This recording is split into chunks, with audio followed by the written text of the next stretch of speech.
Salam alaikum wa rahmatullahi wa barakatuh. La séquence d'aujourd'hui est consacrée à l'activité scientifique dans le manuel Mon éveil scientifique, la classe CM2 au primaire.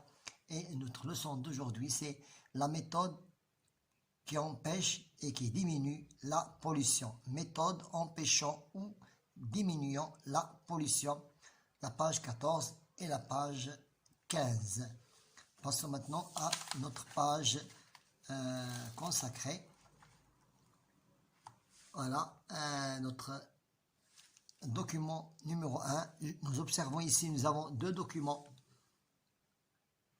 Le premier document parle un exemple de polluants sont des déchets ménagers et le deuxième document parle des déchets ménagers, des déchets mais sont des eaux usées qui se jettent dans des étendues d'eau ou bien des rivières ou bien dans la mer. Je m'interroge, quels sont les moyens pour réduire ou bien de réduire la pollution? Je propose ici 2 ou 3 solutions. L'utilisation des énergies renouvelables qui ont pour source une énergie, une source renouvelable aussi. Le reboisement, ça veut dire faire planter d'arbres et des plantes et traiter ces eaux usées et les déchets ménagers avant de les jeter dans la nature. Nous proposons ici des solutions sur notre cahier d'investigation. Première solution, nous devons trouver des moyens de réduire la pollution et le rôle des parcs nationaux sont des zones protégées. Maintenant, je réalise la première activité, les moyens de réduction de la pollution. Nous avons ici 4 moyens, des énergies renouvelables comme des éoliennes, ou bien construire des stations de traitement des eaux usées, faire trier les déchets avant de les jeter. Et quatrième document nous parle aussi d'un moyen de réduction de la pollution, c'est le reboisement, fait planter les arbres. Je précise en quoi consistent les énergies renouvelables. Les énergies renouvelables, comme exemple ici, sont alimentées par le soleil, ou bien par le vent, ou bien la chaleur de la terre, ou bien les chutes d'eau, ou bien les marées. Sont tous des sources qui nous donnent des énergies renouvelables. Maintenant, j'indique les avantages des méthodes de réduction de la pollution pour l'homme et pour l'environnement. Ce que vous voyez ici, c'est réduire au minimum. Donc,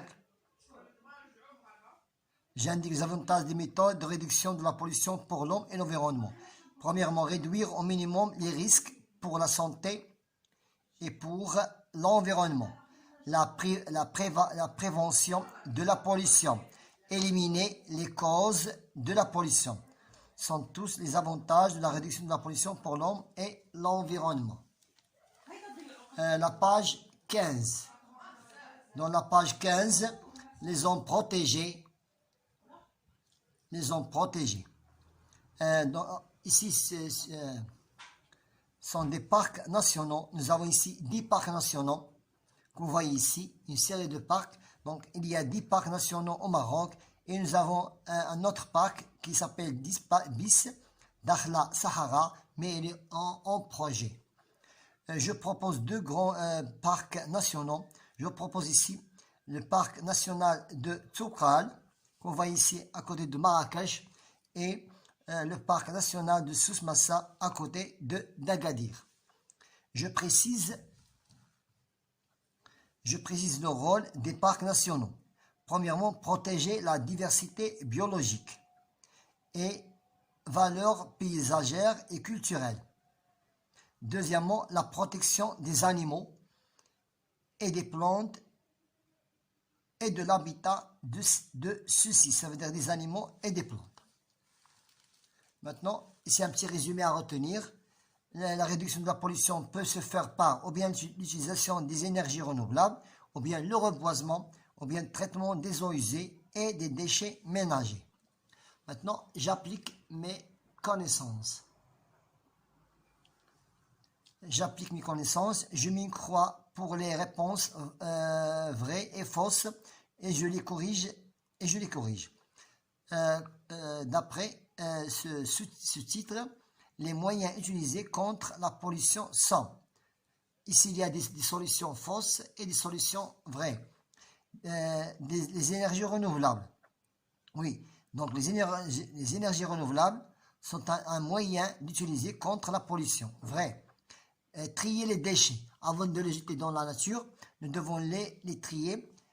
C'est un moyen utilisé contre la pollution. Vrai. Supprimer, voilà, c'est le verbe qui donne à cette énonciation l'idée de la non correcte. Supprimer les stations de traitement des eaux usées. Non, au lieu de supprimer, nous devons construire. Nous devons construire des stations de traitement des eaux usées. Reboisement, ça veut dire faire planter des arbres. Donc, c'est un moyen utilisé contre la pollution. Vrai. Abandonner. On ne doit pas abandonner les réserves. On doit les assiéger et les achever. Donc, on doit assiéger et achever les réserves et les parcs nationaux. Voilà, on a terminé avec cette leçon qui s'intitule méthode empêchant et diminuant la pollution. Bon courage.